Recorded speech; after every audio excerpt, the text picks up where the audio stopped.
We're going to bring in our guest after a quick word from FanDuel. You guys have heard us talk a lot about FanDuel, America's #1 sportsbook, and, well, we have something a little different for you guys today. Now through September 22nd, all FanDuel customers can bet $5 and get a 3-week free trial of NFL Sunday Ticket from YouTube and YouTube TV. Then with the YouTube TV base plan, you'll be able to watch every regular season Sunday afternoon out-of-market game. All you need is a Google account and a current form of payment, and you can cancel anytime. Just visit FanDuel.com/UCSS to download America's #1 sportsbook. And with that, we are thrilled to welcome on Robert Mays, the main host of the Athletic Football Show, to our program today. Robert, how you doing today? Thanks for joining us on the Ultimate Cleveland Sports Show.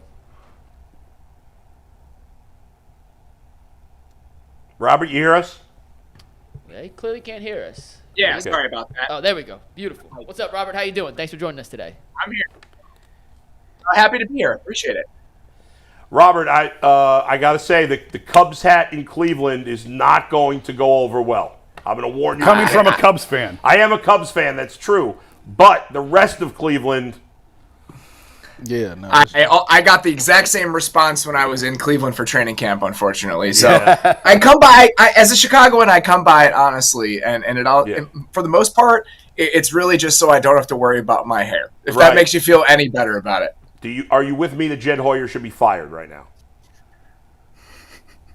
There's just such a forgettable team. Like, there's just so little excitement about like what they've done and where they're going that I would not necessarily mind a little bit of a revamp. No. Would you trade Dansby Swanson for his wife right now?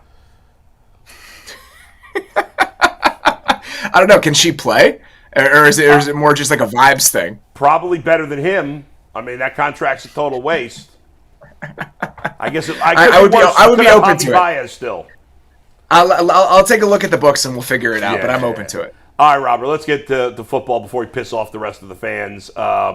We were just having a conversation. Obviously, it's kind of silly right now, but I was making the point that as crazy as it would be from a salary cap standpoint, that in my opinion, and I obviously want your take on this, I have always felt that Dak Prescott's the most underrated quarterback in the NFL.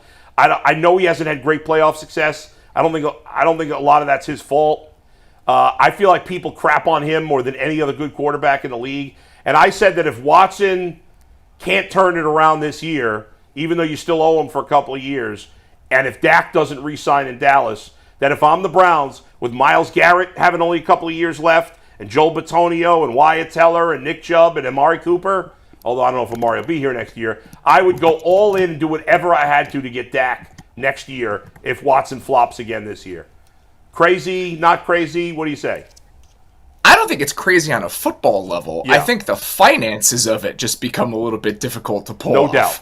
I mean, even this team that has done an admirable job of navigating around all of this and just the way that they've moved money around and the cash that they've spent. I mean, if they move on from Watson next year, I think he has like $110 million dead cap hit, even if it's like a post-June 1st thing. So I just don't think that there's any reasonable scenario where they can move on from Watson after this season and be able to field a team.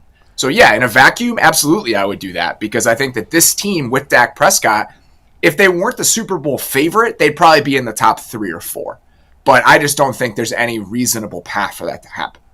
Robert, when you look at this offense, obviously they went out and got Jerry Jeudy, and obviously Nick Chubb is coming off of an injury. When you look at this offense, they've been kind of a middle-of-the-pack team. Is getting Ken Dorsey in here and helping with that offense the answer to unlocking this offense to making them become maybe a top 10 offense, or do you think that it's just going to crash or burn? It's a great question. I mean, I think that part of the reason that they've struggled at times over the last couple of years, beyond some of the issues with the quarterback play, is they've been kind of put in a small box in terms of what they did well. Nick Chubb was really the engine of this team, and then they did complementary things off of that, whether it was the play action game, some of the things they did in the screen game. And I think the move to Ken Dorsey is twofold. It's a chance and a pursuit of trying to get the best version of Deshaun Watson, because you're likely going to be moving to an offense that is a little bit more spread out, lives in the shotgun, a lot of the things and a lot of the ideas that Ken did when he was in Buffalo. And 2, I think it's about diversifying what your passing game looks like. When this team could just get under center and just run play action, deep shots over and over and over again, it looked beautiful. But in the NFL today, it's just hard to live like that.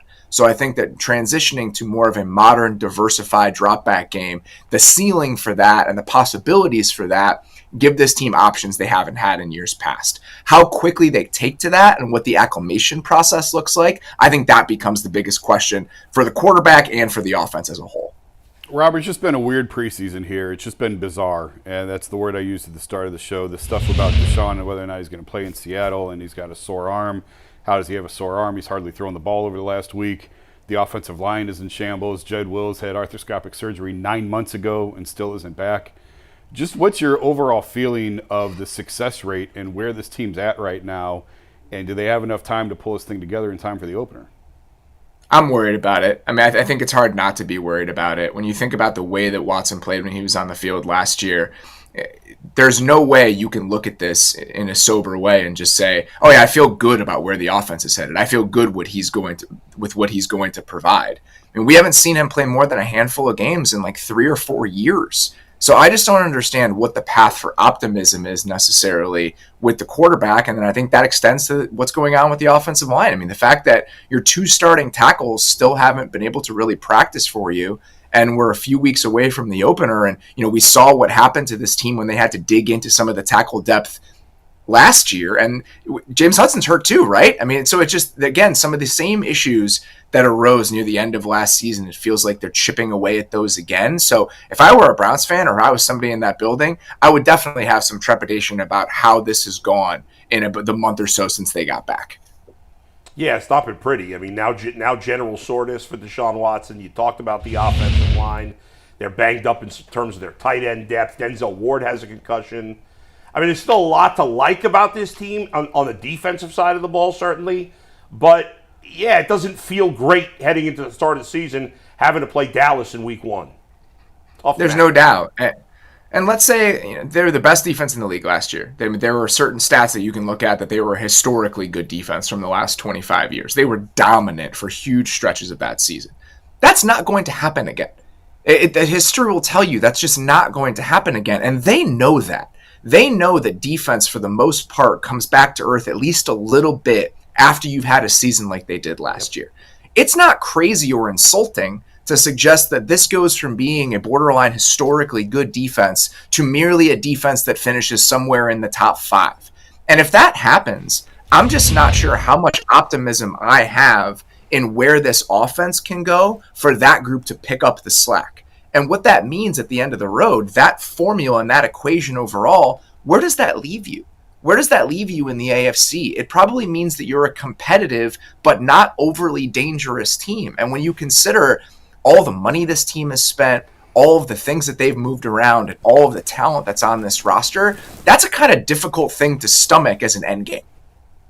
Go ahead, Robert, Mike. you mentioned the defense, and on the Athletic Football Show with Derek, you guys talked about the top 10 defenses entering next season. You guys, despite mentioning the fact that historically speaking, teams don't stay at the top of the defensive rankings, you guys both picked the Browns as your top defense for 2024. So why would you make that selection despite what history tells you in terms of teams taking a step back after having a defensive season like the Browns did last year? Because every other good defense has lost pieces. It's such a strange year. If you look at the best defenses in the league from last year, almost every single one of them has lost a major piece or important depth. The Jets, I think, are probably the team that's brought back the most important pieces from who they've been. But even they've chipped away at one of the things that's really made them great, which is that defensive front depth. Quentin Jefferson's now in Cleveland. Obviously, John Franklin Myers is now in Denver. And they've got guys. They've spent so many high draft picks at that position. There's a chance they can refill it. But that's a question. Baltimore loses Mike McDonald and several key defensive starters. So even if you're bullish on the Ravens defense, there are some question marks there. The Patriots defense had the guys to be a really, really good unit heading into this season. They traded Matthew Judon. They traded their best pass rusher. So I think every other team has so many question marks that when you look at it from afar, you think, all right, even if the Browns take a step back, they brought back every key piece of this. They got better in some areas. Again, like Quinn Jefferson's still like a pretty decent player. They've got depth in important areas, so they can regress and still be the best defense in the league. But I also think it's important to acknowledge that it's often more volatile than that. And going from what they were to third or fourth, that's what history will tell us normally happens. I still think they might be the safest bet, though. Robert, we was talking earlier about Denzel Ward suffering his 5th concussion, and a guy that's been having a really good training camp is Martin Emerson. Do you see him, if Denzel isn't able to go this season because of concussions, can you see Martin Emerson being a true CB1? Yeah, potentially. I mean, I think that the way that this team is looking at it, it doesn't really matter what the hierarchy is. I think it's more about having 2 guys on the outside that consistently can play man coverage. So even if Emerson is a guy who could potentially step into that role, I think the downgrade you're going to have at your second outside cornerback spot, that becomes the more pressing issue rather than whether Martin Emerson is up for kind of that distinction within this defense. It's a fair point. Robert, when you look at the division right now, how do you obviously we talked about the concerns on the Browns. The division's loaded. How do you see the division stacking up right now? The most likely order of finish, if you had to pick it right now. If I had to pick it right now, I'd still probably say the Ravens first, the Bengals second, probably the Browns third, and then the Steelers fourth. I just think that the Steelers have enough holes at other areas of the roster. If you look at the pass catchers that team has, some of the question marks on defense, nickel corner, second safety, linebacker, they've made some changes, but we'll see how fast it all comes together. And then, we still have real questions about what that offense is going to look like and who the quarterback is.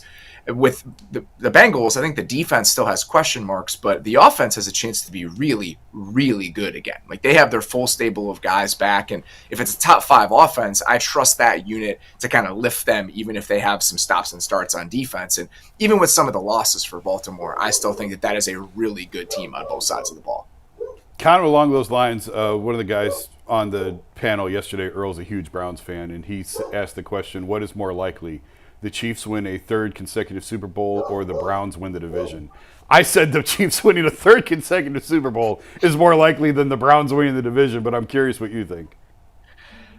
I think that might be true. I think the main barrier to that is just that it's really, really, really hard to win the Super Bowl. But right now, I think that the Chiefs pretty clearly should be the favorites to win the Super Bowl again. If you think about what they brought back on defense, I mean, this was an offense that was outside the top 10 in a lot of metrics last year, and they still won the Super Bowl. Like, that was supposed to be their off year. Yeah, I think that they're going to be better on both sides of the ball this year than they've been over the last couple. And I think that there is a path forward for the Browns, right? If Deshaun Watson can be the 20th best quarterback in the NFL this year, and the offensive line gets back healthy, there is absolutely a path forward for this Browns team to win 11 and 12 games. And if the Bengals defense doesn't come together, and if the Ravens do take a step back on defense, there's a path forward for them in the division. But I think it is more narrow than Browns fans probably want to think. And I would say it's right there with the Chiefs' ability to win the Super Bowl. Damn, that is depressing, though, Robert. You said Deshaun being the 20th best quarterback as if that was that's a high bar to get to. And I get why you say that. Yeah. But, the Browns gave up a ton of draft picks and a ton of – Baker Mayfield was the 20th best quarterback. He was better than 20.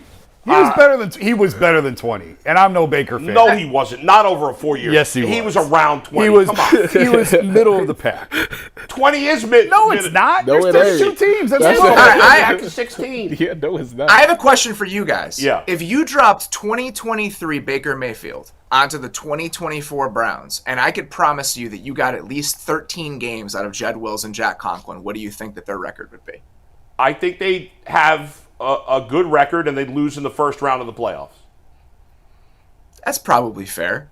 But I think that if this team finished with like a top half of the league offense this year, and which I think they could potentially do with last year's version of Baker Mayfield, and the defense was as good as we think it would be, that's a much better team than whatever they've gotten out of Deshaun Watson over the last couple of years. That's fair. I just think 20th is a miracle compared to the way that he's played over the last 2 years. That's fair, Robert. But the truth, and Baker stunk the year before, though. Like, he's 1 year good, 1 year bad. We'll see what he is this year.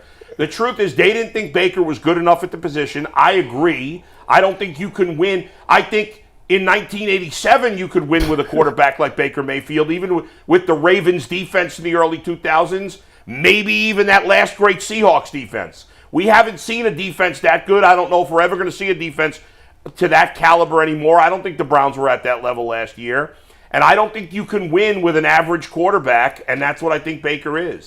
That's just my thoughts on it, but what do you think? I think that you can win with an average quarterback if you're paying him on a rookie salary and if you have everything else in place. And obviously everything else is easier to put in place when you have the money to spend. But I think that the Lions could win a Super Bowl with Jared Goff as their quarterback right now. Like, I do think that that is possible, but you have to have a top 5 play caller. You have to have the best offensive line in the league. You have to have pass catchers who, even after his extension, Amon-Ra St. Brown is still making pennies compared to what he deserves on the open market. Right. A guy like Sam Laporta, like, everything else has to fall in line. The problem with the Browns is they're paying their quarterback $62 million against the cap, and you're hoping that he's an average player. Yeah. That's just a really difficult world to live in. I hear what you say. I personally think Jared Goff's a little better than average. Like, I think Jared Goff's better than Baker Mayfield, don't you? I agree with that. I absolutely agree with that. But I think that Jared Goff, in the best case scenario, is still probably like the 13th or 14th best quarterback in the league. Yeah, probably somewhere. And to win it, to go all the way with a guy like that, you need so many things to fall into place. Yeah. See, somebody like Brock Purdy is a different example. He's making $1 million. Yeah. Like, the team that you can surround around Brock Purdy, and I honestly think that Kyle Shanahan is almost like he's the qualifier there is like you almost have to ignore it. Like, if Kyle Shanahan is involved with the equation probably doesn't apply to anyone else. But I do think the Lions with Goff right now is probably like the best path forward for that sort of team. What do you think about Nick Chubb, Robert? It doesn't sound like you're super high on Deshaun Watson, but are you confident Nick Chubb can, coming off that knee injury, get back to at least 80% of the Nick Chubb we had seen the last few years? When I was there probably 2.5 weeks ago, and I was asking about the Nick Chubb timeline, and the line that was given to me, which I think is totally fair. It's like, if anybody can come back from that quicker than he should and better than he should, it's Nick Chubb. I mean, the man is a cyborg. Like, I'm not going to bet against him in any way, shape, or form. And I want him to come back at that clip and as a version of the player that we've seen in the past, because he's truly one of the most exciting players in the league. So if I had to bet on it right now, I'd probably bet that we do see 80% of Nick Chubb at some point this season, but that might just be me wishing that we eventually get there because of how much I love Nick Chubb. Right. You mentioned the Jets defense before. I'm curious. Everybody seems to be super high on the Jets except for me, because I think Aaron Rodgers at 41, is he 41 or 40? Coming off he's a 40 right now. Right, so 40, coming off a torn Achilles, and let's face it, his last year in Green Bay, he wasn't special anymore. He was still good, but he wasn't Aaron Rodgers his last year there. I just don't see how people can be that confident in Aaron Rodgers playing at a high enough level, even though obviously their defense is great. I love their running back. I love their top receiver. I just don't buy into the Jets like everybody else does. What do you got? What do you think about that? I think there's still plenty of reasons to be concerned, and there are plenty of reasons to have doubt. I mean, the offensive line should be better, but it's a group that has been oft injured over the past couple years, even though they do have more depth there with Fashanu, and I think that there is a path to them being a decent offensive line for the first time in a while. The Rodgers stuff, I think a lot of people who are seeing this optimistically and giving this a chance to succeed are going to point back to the conversations that we were having about Aaron Rodgers in 2018.